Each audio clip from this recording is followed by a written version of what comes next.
Hello and welcome to the final whistle with me, Daniel Waterson, looking back at Sunday's 5-5 draw against Rangers at Easter Road. Coming up in this episode, James, Danny and myself discuss the match. We have post-match reaction from Lennon and Allan. But first, let's remind ourselves of the action with Hibs TV's Pike and Danny Galbraith. You might want to get comfortable for this one. Slivka forward, plays the ball into the box. McLaren has the penalty kick. Flo Canberry, second penalty in as many games, steps up. Blasts the ball into the roof of the net beyond Jack Annett. And after 9 minutes, Hibs have the lead here at Easter Road. Back for Stevenson. Whips the ball towards the back post area. Nice ball in, chance there, it's in the back of the net again! Lovely nod back by McIntyre Slivka.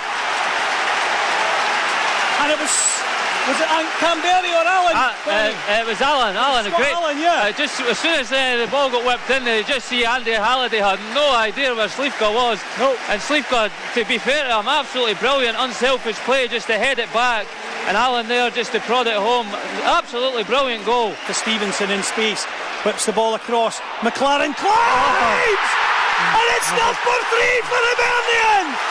Jamie McLaren. What a delivery again from Lewis Stevenson. And Jamie McLaren climbs and nods the ball into the corner of the net. And after 21 minutes, it's Hibs 3, Rangers 0. We've got strength in numbers here, Rangers. It's played out on the far side. Holt whips the ball back. Tavernier knocks the ball into the net. Turn at the edge of the box by Murphy. Into the path now of Rossiter. Chance again for Rangers. It's 3-2. Alves it is that fancies this one. He's going to hit it right-footed. What a finish from the Portuguese. We're all square. Hibs 3, Rangers 3. Cummings held on to it too long. Chance here for Rangers though, it's Rossiter. Ball's in the back of the net. Deflects in, I think, off Effie Ambrose. Tavernier flicks into the path of Hope. Goes for the shot, it's deflected again. And after 68 minutes, it's Hibs 3, Rangers 5. McGinn does well to find Slivka. Chance for McLaren. He scores. Hibs 4, Rangers 5. The goals keep coming if nothing else. And that's a good finish from Jamie McLaren. Well worked through by McIntyre Slivka. And McLaren buries it in the bottom left-hand corner. And with 69 minutes gone, it's Hibs 4, Rangers 5. And the near side now for Barker. Barker will drive towards the byline. Ghosts past Tavernier. Chance here, it's in the net! And it's a hat-trick for Jamie McLaren. And Hibs are all square. And there's still a couple of minutes left here, Danny. This ain't finished yet. Neil Lennon enjoyed that one. Yeah, I think Neil Lennon with a better celebration than McLaren, I think. Yeah. The area playing away over to the Rangers fans, I'm sure they'll not be happy, but you can see what it means to him. Right, I have no idea where to begin. No idea. Danny, you are the professional footballer out of the three of us, so I feel it's only fair to let you sum up that entire game for us from a professional stance. It was like 3 games in one. I mean, it's one of those games do you look at as a point gained or 2 points dropped, which, or in the grand scheme of things, really does it mean a lot. So no, just an incredible game of football, really. I mean, Hibs came out the traps flying, got themselves a 3-goal lead, and somehow less than an hour later we're 5-3 down. Showed great character to come back, it must be said, and it was good to see. Realistically, they were never going to finish third place going into this game due to the goal deficit. So no, it would have been a travesty if they'd lost the game. So it was good to see them finish the game on a bit more of a high note and see the manager enjoying himself. Yeah, I mean, honestly don't really know where to go with that. Like, I don't know if it's a good result or a bad result. To be honest, I think it's a good result. I mean, like 5-5 is an incredible scoreline. It beggars belief. Like, it's just unbelievable. Like, yeah, it's just an incredible scoreline. Incredible end to the season. And I mean, I think the least Hibs deserved today was a point. I mean, the first 20 minutes were absolutely brilliant, and after that, things get a little bit crazy. But you feel a little bit that giving away a 3-goal lead is bad. Obviously it's bad, it's not great in any way, shape or form, but I suppose given the way the game ended, I'll take that. I'll take it. there's no point kind of mucking about. We've got plenty to discuss. So 3 changes for Hibs. Out go Barker. Martin Boyle had a slight hamstring niggle, so he was out, and Darren McGregor dropped. Slivka came in, Dylan McGeer started, Jamie McLaren came back into the side. Hibs went back to 3-5-2 after the failed change at Tynecastle, but they flew out the traps. Early chance, Flo Canberry puts it wide. He does well to get the chance for himself, and then I think it's about the 5th minute. I didn't see the foul, I must admit. I seen Jamie McLaren go down, I seen Andrew Dallas point to the spot. Flo Canberry for second penalty in 4 days, absolutely brilliant. Coolest customer in the room. I don't know, did you see the incident back, Danny? I seen it back, yeah, it was a penalty. I've no idea what the Rangers defender Bates was doing. It was actually a great spot by the referee. Slivka putting the ball into a dangerous area, but I think that the goalkeeper was gathering it. No problem at all, but it just Bates' slight tug on McLaren meant he couldn't make his run for the ball, and quite rightly pointed to the spot. I don't know if there's a question where it should have been a red card, because it is a foul in the box. It's a foul right in front of the goal. I mean, obviously McLaren doesn't have the ball under control, but I mean, do you see that as being a last man challenge? No, because with the new double jeopardy rule, you can't be sent off if you give the penalty as well. So I think previously it would have been a sending off. He was the last man, but I think once the referee gave the penalty kick, the new law meant that Bates would live to fight another day. Yeah, it's a fantastically confident penalty in the end by Flo Canberry. I mean, he's nearly taken the net off. I actually thought he'd skied it, because it seemed to take an age to actually hit the back of the net. I thought he'd put it over the bar, but a brilliant penalty, 2 brilliant penalties in the space of a few days for Canberry, and yeah, great way to start the game. Yeah, and from there Hibs just proceeded to it was an absolute onslaught. Canberry had a chance, tight angle, good save from Jack Alnwick. Jamie McLaren had a chance to get through 1-on-1, but his first touch just let him down a little bit. Sean Goss was booked not long after that. There's a well worked free kick right from the training ground that leads to about 2 or 3 shots blocked before it goes out for a corner, and then the second comes on the 18th minute, I believe. Lewis Stevenson puts in a great ball, but afforded all the time in the world, but puts in a great cross. Slivka, I've been talking up his sort of composure the last few weeks when he's featured. Lovely little knockdown, and it's great fight from Scott Allan to get in ahead and tap that one home. It was a really well worked goal, a brilliant delivery, and Slivka, as you say, really composed and unselfish, just to not go for goal himself and knock it back. And Allan, desperate to get something on it, just manages to sort of prod it past the goalkeeper and got Hibs off to an absolute flyer. Yeah, it's not a player you kind of associate with those types of goals, Scott Allan. With putting himself in where it hurts. But he's done really well there. He's been brave to actually get in and get a touch on the ball. Vikinta Slivka, I thought, was fantastic today. I think in sort of line with the rest of the Hibs team in the second half, he wasn't quite as prominent, but the first 20-30 minutes of this game, I thought he was the best player on the pitch. I thought he was absolutely outstanding. He gave Andy Halliday at left back for Rangers absolutely no time at all, and that was just another example of the fact that I think there is a player in there. I think at times this season we might not have seen it, but there is a good player in there, and I think it's a good find that we have for next season. Yeah, I think it's kind of important, because it'll get lost in amongst the rest of the madness of this game that Slivka came on and scored against Celtic.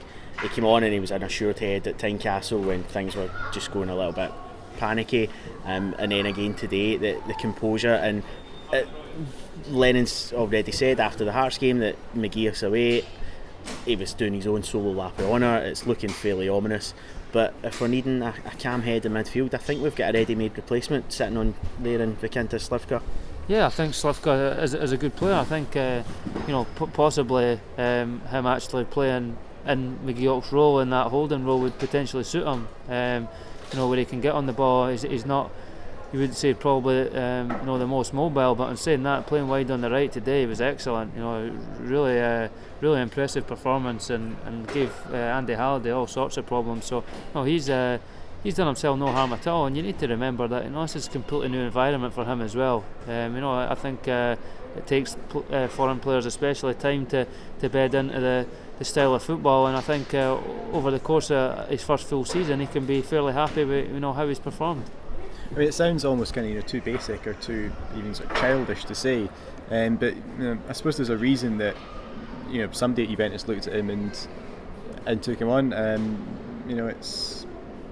He clearly kind of has that composure. It's maybe a question of consistency for him. He's come on in the game against Celtic here, and the game against Rangers at Ibrox, and obviously here today, and played really well. But I think it's been the games other than that he's not perhaps shown the same kind of creativity and composure on the ball. But I mean, that'll come with game time. That'll come with experience. He's obviously had a couple of months out injured as well, and that kind of thing. It does come with like I say, getting him as many 90 minutes under your belt as you can.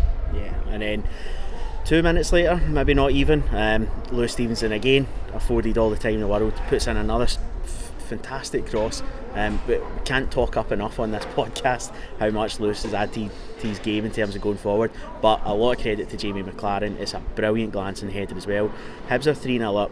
They need 6 to get third place, and I think the stadium at that point was starting to kind of think this could happen. Were you thinking the same thing, Danny? I was thinking the same, because Rangers were all over the place and the Hibs looked like they would score every time they attacked. I mean, up until that point, I don't think Rangers had a noteworthy attack, never mind a clear chance.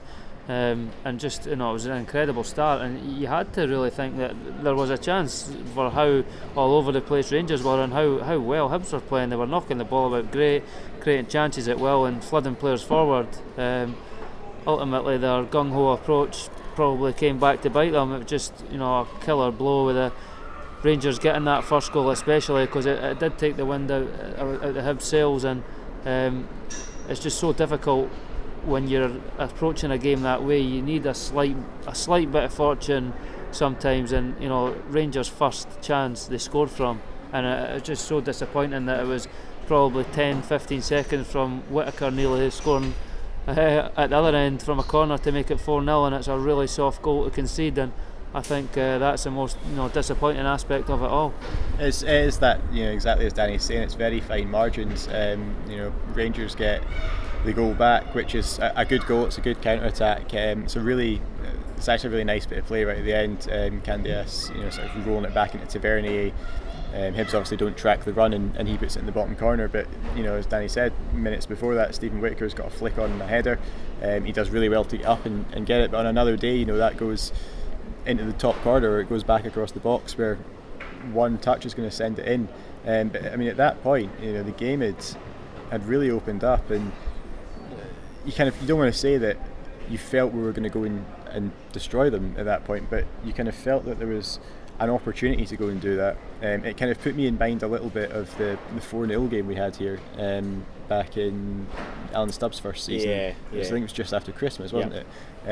Where we came absolutely flying out the traps. We win 4-0 in the end. It probably could have been 5 or 6 on that day. So it's frustrating in a way, the way things kind of turn on that. But at the same time, I'm sure it sounds kind of odd to say now, but I'm sure in about 5-10 years' time there'll be the 20,000 Hibs fans who are here today, and the others that are watching at home will look back at that first 20 minutes, and they might see that as almost like kind of the apex of that team, because the first 20 minutes of that game we were absolutely brilliant. I suppose kind of that's one of the things where you go, if we could have kept up that intensity for the full 90 minutes, then maybe it would have been different. But you can't fault the performance for that period in the first half. More reaction with James and Danny shortly, but let's hear the post-match thoughts of Neil Lennon speaking with Cliff. Neil, where did we start? Well, we started the first 27-28 minutes where we were just unbelievably good. Went for it, which is what I wanted, and we were fantastic. To be 3-0 up after 27, I couldn't ask any more. I think the Rangers' first goal, you could see our energy levels drop a little bit and body language change. We almost went 4-0 up and then go up and score because we lost our discipline a little bit. I get that. Today wasn't about really defending, it was trying to score as many goals as possible. So I think the fans went home very, very happy and delighted that we showed a lot of character with the way we came back from 5-3 down. And I can't believe I'm going to say this, but we needed the 4th goal just to make sure. But look, I think that the game epitomised our season.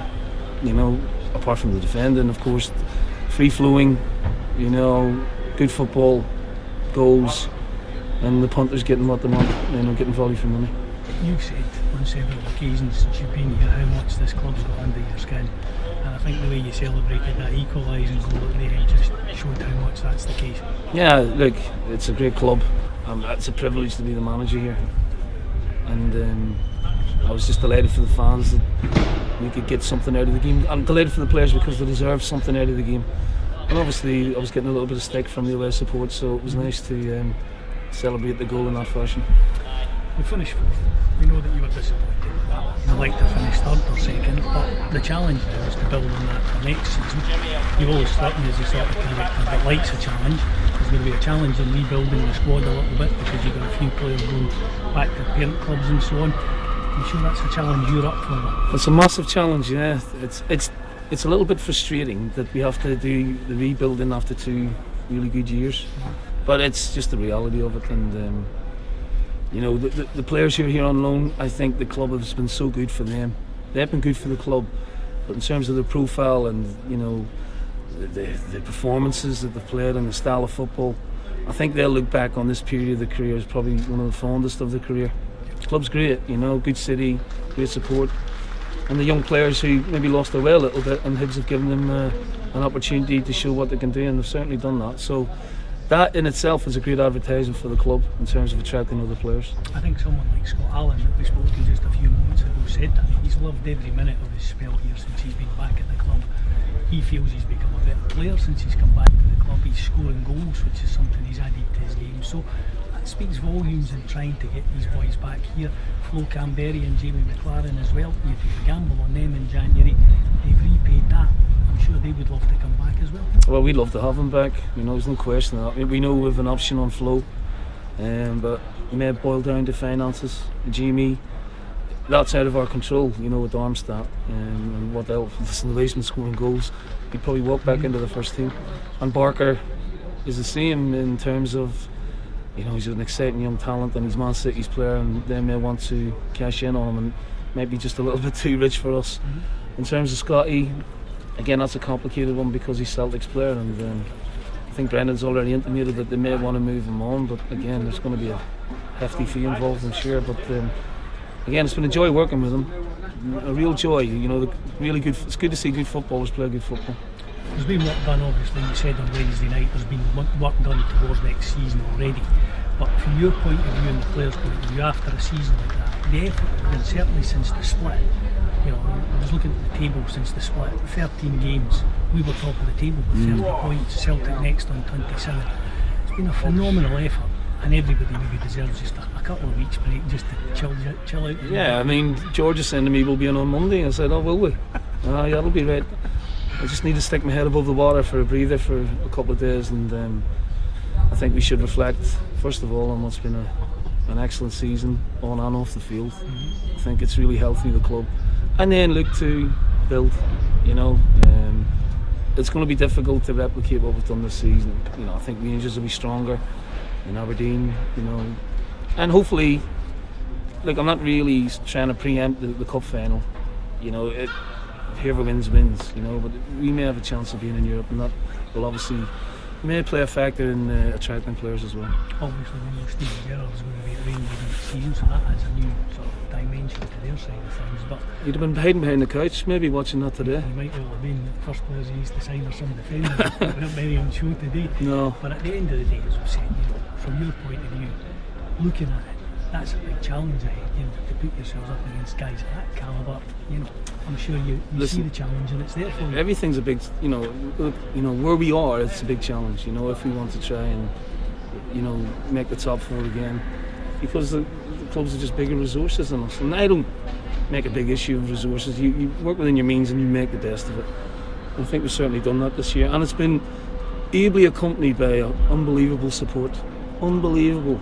You know, home and away. Unbelievable support, so long may that continue. I'm sure I speak on behalf of that support. It's Neil saying it's been an absolute pleasure this season speaking to you, and the performances on the pitch there. And hopefully we'll see you back next season for more of the same. Thanks, Cliff. Cheers. You've already said that, Danny. Hibs have to keep throwing bodies forward. They have to keep going for goals. So the first is understandable. The second, think at that point, just because there's so much at stake, and Hibs are still at that point still thinking, well, if we get 7, then we'll still get third, and it's sort of just madness for about 15 minutes. That second Rangers goal was probably the most avoidable of the 3 in the first half. A couple of kind of missed tackles and poor interceptions, but it's a clinical finish for Rossiter. It's a clinical finish, and it's also a great through ball from Murphy as well. I mean, you see the replay back, Hanlon's toe must be less than an inch away from getting a touch on the ball. And those are the margins you're dealing with. I mean, it was a great through ball and a great finish, and it was, you know, Rangers' second chance of the game, and all of a sudden it's 3-2 out absolutely nowhere really. So no, it was a killer blow. But I said on commentary as well that, you know, it was so important for Hibs to really just forget about the 6 goals and just win the game. I mean, everybody can dream, but to beat Rangers 6-0, you know, is highly unlikely. It was just important, just forget that, win the game. But how can you fault a team playing so positively and, you know, just literally throwing the kitchen sink from the first minute? You can't be critical of that. But by the same token, no team can keep up that intensity for 90 minutes without defending, you know, really well and getting maybe a break. And, you know, Hibs didn't particularly get either of those today, and, you know, that's why from a neutral point of view, you ended up with a thriller. But you know, in terms of sealing the game out, I don't think you know, any team wants to lose a 3-goal lead in any match. With the second goal, I think that, yeah, you've already said it kills the hopes and dreams of the miraculous third place finish. So you're kind of just looking to settle things down and win the game. Rossiter gets booked, Scott Allan gets booked, then Efe Ambrose commits a foul in the edge of the box, and I suppose you can't take anything away from Bruno Alves. It's a great free kick, James. It's a fantastic strike, and I think everybody knows that Bruno Alves has that ability.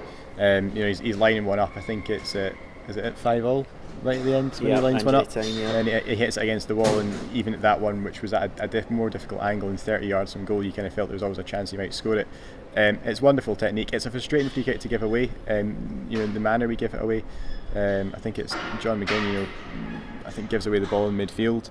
Jamie Murphy picks it up. You know, I don't think Effie had his best game today, but he has to do something in that situation with Murphy bearing down on him. He has to sort of basically just try and make the tackle. Murphy gets there sort of just ahead of him, but yeah, like you say, you know, you can't kind of you can't fault the technique from Alves in any way there. It's a great free kick, gives Marciano no chance, and I mean, at that point you're just completely deflated. Yeah, I mean, when it gets to half time, 3 each, what do you think that the message is from Neil, Lennon and Danny? Is it just a case of, right, okay, let's just compose ourselves, everyone calm down, and we go out in the second half and just do what we've done again in the first 20 minutes? Yeah, I think so. I think maybe not even do what we did in the first minute, just go and win the game. You know, end the season on a high note, and, you know, that what looked to be the most scary thing is that, you know, bar a great bit of character to score 2 late goals, that unthinkably Hibs could have lost this game. I think you know, again, the 6-goal swing, it just kind of makes you disillusioned, because you think, oh, we need to score 6 goals. You know, Hibs didn't need to score 6 goals; they just needed to go out and win the game in the second half.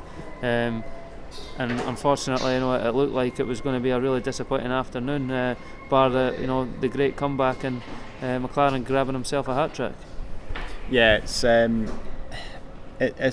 difficult team talk for Neil Lennon, because, you know, we talked about after the Celtic game the fact that we kind of kept up that intensity for 90 minutes and it got us a 2-1 win.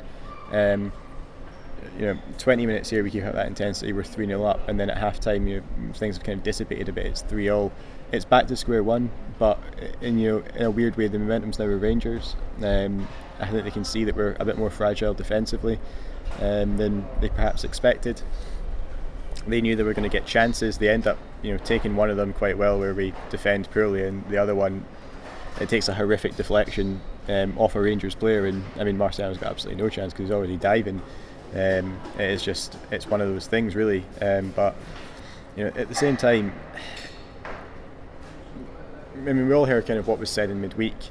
It certainly didn't look like there was any hangover from that in the first 20 minutes, but again, you know, you kind of felt that at times our confidence was shot. I think that you run the risk, as if you go through the players at half time, you just end up making that worse. Obviously we don't know what was said at half time, but it obviously took a little bit of time to sink in. Wasn't the best start to the second half, it has to be said, but after that, it was all about sort of showing kind of that mentality that Neil Lennon's brought to the club, and grit and digging in and grinding out a point where it looks like we're not going to get anything. Yeah, that's it. I mean, Hibs started the second half fairly strongly. Slivka had another good cross, Bates done well to clear it. McLaren had the chance to play in Canberra, just it was the wrong decision, and the chance breaks up. But Rangers' fourth probably, in fact it was the poorest from a Hibs point of view defensively. You forget, and amongst all this, that Rangers were still playing for second place. Alright, Aberdeen won at Parkhead, but a Celtic equaliser and Rangers were second with a win today. But we afforded so much space, and kind of like the third game of the season when we played Hamilton Accies, and they had their goal of the season nomination where the Rangers could have picked anyone to put that fourth goal away, and I think it's Murphy in the end that does so. Yeah, I mean, it really was a role reversal. I mean, Hibs for a spell were all over the place in the same way as what Rangers were defensively in the first half. It's just these small margins. I remember Rangers getting that first goal just sort of gave them belief they could get back into it, and the whole momentum swung when they then got the third goal going into half time, and they started the second half well. And as you say, the fourth goal was a really poor goal to concede. It looked like the chance had gone when Cummins had a chance to sort of play it inside to Candeas, but managed to work it to Murphy, who then found Holt, who seemed to have the freedom of the box, and again a little bit fortunate with a deflection, but as you say, there was seemed to be a queue of players waiting to finish off the opportunity, and from absolutely nowhere, Hibs found themselves a goal down in a game where they looked like they could win by any margin at one point. Yeah, it's a disappointing one, and the similarities with the Hamilton goal are probably quite clear there. In a way, it kind of felt that it was coming. You could see that our confidence had taken a real knock. You could see that Rangers were, I think, high in confidence, if not in quality. I have to say, I think Rangers in sort of spells today I thought played quite well.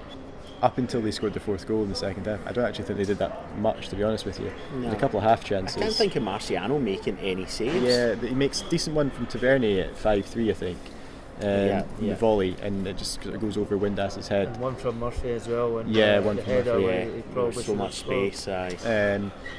But yeah, I mean, you can kind of see that we just weren't at it at that point, and whatever it was, we just couldn't quite get ourselves set. We just couldn't quite get ourselves right. Rangers probably deserving of being ahead at that stage in the game.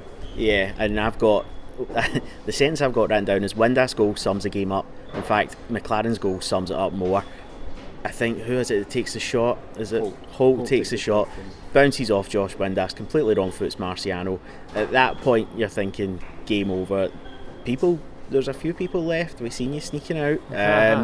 Within about 60 seconds, maybe 2 minutes, Jamie McLaren, again, to go back to Vikin, Slivka, great composure in the edge of the box to slip in McLaren, and it's just a mental game. It is. I mean, psychologically, from a Hibs point of view, it's so difficult to find yourself 5-3 down in a game that you've been so dominant in and going 3-0 ahead, and I suppose that's what makes it all the more impressive that they managed to get something out of the game, because at 5-3 down, there's no chance of you finishing in third place, no matter how unrealistic it was beforehand. But it would have been easy just to see the game out and finish the season on a bit of a low note. But they rallied well, and the fourth goal is great play by Slivka, and absolutely brilliant finish, just reversing the ball and giving the goalkeeper the eyes, and he was rooted to the spot, and almost gave the Hibs fans the belief again that actually it's our chance to come back. It really was. I mean, I said on commentary as well, if it was a boxing match it could have been stopped both times. It was just blow for blow, and an incredible game of football, and that fourth goal by McLaren really probably got the belief back amongst the crowd here that actually that there is something here for the taking. I always think end of season games, regardless of whether they've got anything riding on them or not, they kind of fall into two categories of being just really, really turgid and dull, or absolutely thrilling. I think obviously this is coming in that second category. I mean, both sides just kind of abandoned defending at that point. There just wasn't really much point. lovely finish by McLaren, and that one's probably the most difficult to take. His header's good, but that one he's got to hit it first time. He's got no chance to sort of steady himself, and he tucks it away right in the bottom corner. It's a really good finish. Yeah, and it's like you say about shapes here. I usually always try and keep up with like formation changes and that. Didn't even try. There was just players out there. So not long after that, Danny McGregor, there's a shot going in. McGregor blocks one. There's also one in the first half that Effie stopped figuring in for Cummins. 6 minutes for the end, Jason Holt's sent off for a second yellow. I don't think he can have any complaints over either yellow card, can he? No, it was actually so good to see him sent off for such a needless foul, because these are the sort of fouls that happen time and time again. Pulling somebody's shirt, John McGinn's shirt, when there's no way of winning the ball, and quite rightly a yellow card. The referee actually done well to book a Rangers player for standing in front of a free kick as well. That was Holt. That was his first. Was that Holt's first? Yeah. Well, there you go. That to be sent off for standing in front of a free kick, and a tug of the shirt, which wasn't even a counter attack. It's just the most pointless yellow card you'll ever see. But it was refreshing to see the referee show the yellow cards, because they're blatant yellows, and as a player there's nothing more frustrating, especially when those two things happen. So not quite rightly sent off. He probably had an early holiday booked and just was desperate to get away. So he'd done his bit, managing to get himself on the score sheet. So obviously reduced Rangers to 10 men, and allowed Hibs to have one last push in the last 5 minutes. Yeah, I think we kind of we touched upon Brendan Barker on Wednesday's podcast. We talked about that he probably didn't have his best game. He was a little bit ineffective.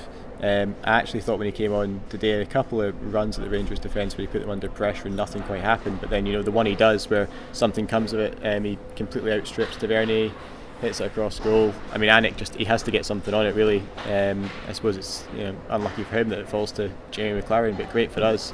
Again, another good finish. Actually, again, I thought he'd put it over the bar, just because of the angle we were sitting at, but it goes in, and at that point, crowd just completely loses it. And it's funny because when Holt gets sent off, the crowd, I thought both sets of fans were just completely burst. About 10 minutes left. It's like, see when you're at a gig and they start playing, and you're just exhausted towards the end of it. But that's you're touching on the equaliser there. Barker just walked past Tavernier, but he was up and down the pitch all day, so he'll have been knackered. He had a good game to be fair to him, Tavernier. I thought he was probably Rangers' best player. Definitely Rangers' best player. He played really well, in fairness to him. Captain as well today, and he did lead by example. He's sort of responsible for getting Rangers back in the game, and throughout he done really well. But I think all his attacking work just left him with nothing in the tank towards the end, and probably one of the few players you'd want to come up against in that scenario is a fresh player like Barker with pace to burn, and ultimately he just sort of walks by him and allows the cross to go in, and McLaren just seems to be that poacher that Hibs were looking for. It finds him in the right place at the right time, and a good finish. And now let's hear from Scott Allan speaking with Hibs TV after the game. Scott, where did it begin with that one? I think that's the way it's been since I've been here. 3-0 up, goals. It's disappointing. I thought when we were 3-0 up, I think we had a chance after that. Could have been 4. And it'd have been something special. But listen, 10 goals in the last day of the season. As long as we didn't lose, that was massive for us today. Give the fans something to get excited about, and it was an entertaining game of football, and I think it basically sums us up, to be honest. We knew we had to score goals, and the first 20 minutes we went all out to do that. And as you see, Rangers' first goal there, Stephen Whittaker's glanced a header from the corner. If that's gone in, it goes 4-0, and the roof comes off the place. But we got caught a man over, and they got one back, and it changed the game a wee bit again. It's just how it is sometimes. Obviously from us, disappointing. We thought we'd had you get the third, you think, I looked at the clock, it was maybe 20 minutes. I think what a chance we've got. Disappointing in that sense, but an entertaining game of football, and I think everybody came got their money's worth. Goals again.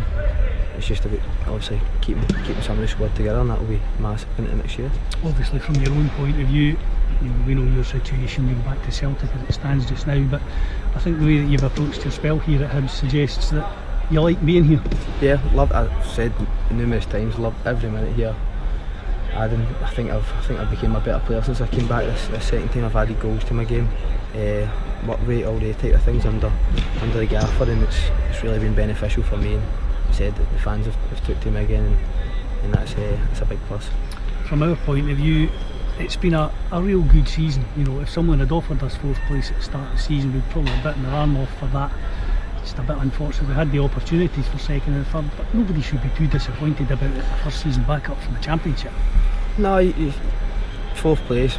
We know the players in there. We were good enough to finish 2nd. A couple of games, the 2-0 at Kilmarnock when we had a chance to go 3-0 up in the day. We had a chance to go. It's just disappointing looking back. But listen, the clubs came forward tenfold since I was last here, and I think that's down to the manager, down to Leanne and George, and most of all the players that they've recruited, and that's massive considering where the club was 4 years ago. And you saw Neil's reaction today when we got the 5th goal there, the equaliser, despite his disappointment from Wednesday. That shows what it means to him. Yeah, I think that's the way all always felt. We're probably the ones that they thought, listen, we can score 5 goals, we can score 6 goals. Get 5, and if we got to half time 3-0, second half they raised the roof. But listen, it's one of the days, and entertaining game of football, and you can't ask for much more. Absolutely. So that's it for the season. Yep. Anywhere planned nice for the summer? Yeah, I've got a few holidays, but I was meant to be going one tonight, but I'll need to go and get this x-rayed. So what actually happened? Just landed on my wrist, awkwardly in the corner. Pitch is hard underneath, so I'll see how that goes. But I said, time to disconnect and enjoy it with family and friends. Fingers crossed you've not done too much damage.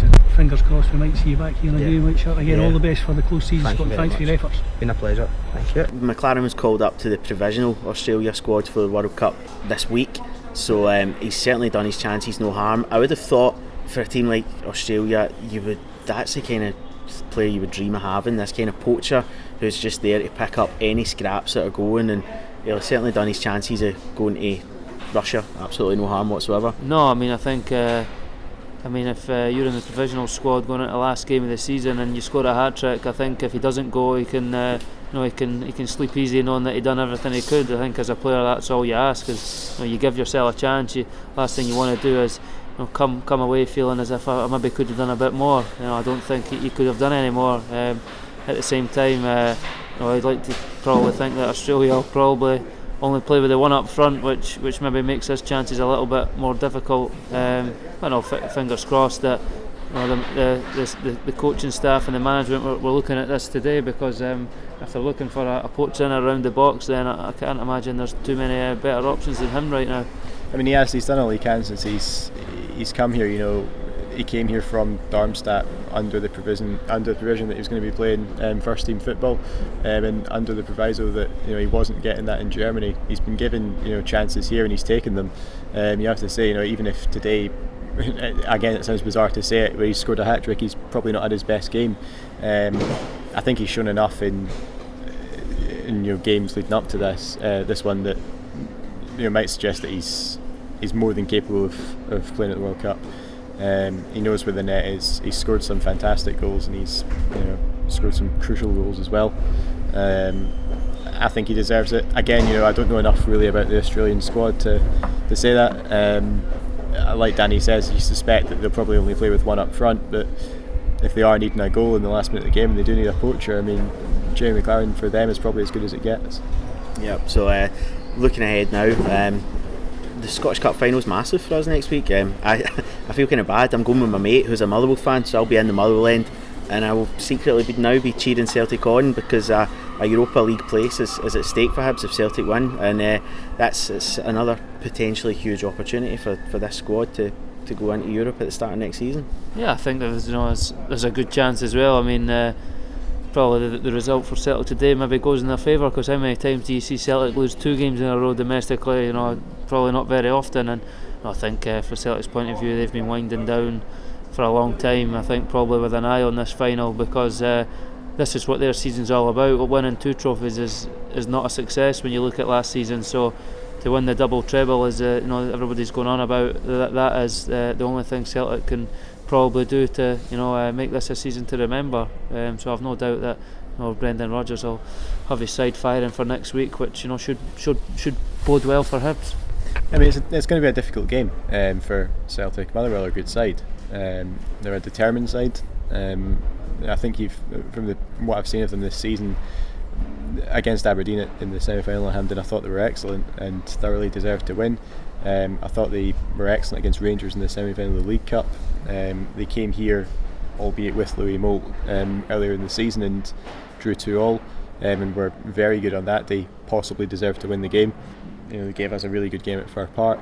They gave us a good game here actually. What was it, February or something like that? Transfer window. Yeah. And they've replaced Louis Moult now with Curtis Main, who looks like a good player, I have to say. Because the Celtic are not going to find it easy, but as Danny says, their eyes are going to be firmly focused on getting that double treble. You just kind of, from a Hibs perspective, you have to hope they turn up on the day. I don't think it's going to be an easy game for them, but they should have enough about them to win it. Obviously, from our point of view, it's a little bit disappointing. It's not in our own hands, and we are relying on other teams to do it. But any way into Europe is a good way into Europe.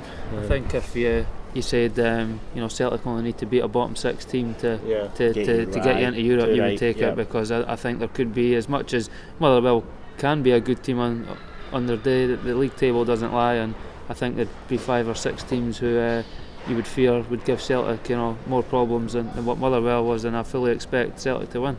Yeah, and I think just on a final note, I think the best thing about that equaliser was that it meant the fans are going home happy. They stayed behind, the players done the lap of honour, and the supporters have been every bit as incredible as the team. And I'm struggling to think of a more enjoyable season as a Hibs fan. I don't know about you, James. Yeah, I mean, as a Hibs fan, there are very few seasons I can remember where from start to finish I've enjoyed it. I mean, there's been rough patches here and there. There's been the odd sort of run where we haven't won in a couple of weeks, and there's been the odd sort of performance where you've sat down and thought it was chronically bad. Not the season that, not any time Danny was here. You're not going to say that. Danny was here. Plenty of times when I was here. That's a problem. We need to appreciate these times. But looking at the season as a whole, we've gone to Ibrox twice and won. We've won 2 derbies here. We've beaten Celtic here. We've beaten Aberdeen.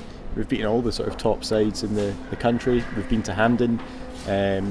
We've rounded the season off with 2 home games where we've scored 10 goals and conceded 8.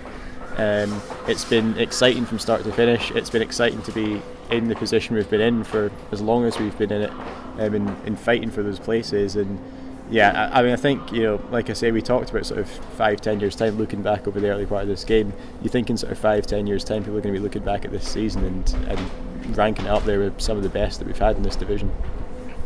Definitely record points, I believe, in probably at least a decade. So I think it's important not to look at the season in isolation in terms of the last game or the last couple of games, and you finish where you deserve. And Hibs have had a really positive season, and their first season back in the top flight. So that'll do us for this week's episode. Subscribe now to Radio Hibs through SoundCloud or iTunes to ensure you never miss a show going forward. Extended highlights from Sunday are now available, and indeed all this season's other games, as well as a huge archive of other classic matches, videos and DVDs, all on Hibs TV to get your Hibby fix over the summer. So that's it for this season. My huge thanks to James Delaney, Danny Galbraith and all other contributors to the show. A massive thanks to all of you listening across the globe in your thousands. Enjoy your summer, enjoy the World Cup, and come back in July and we'll do it all over again.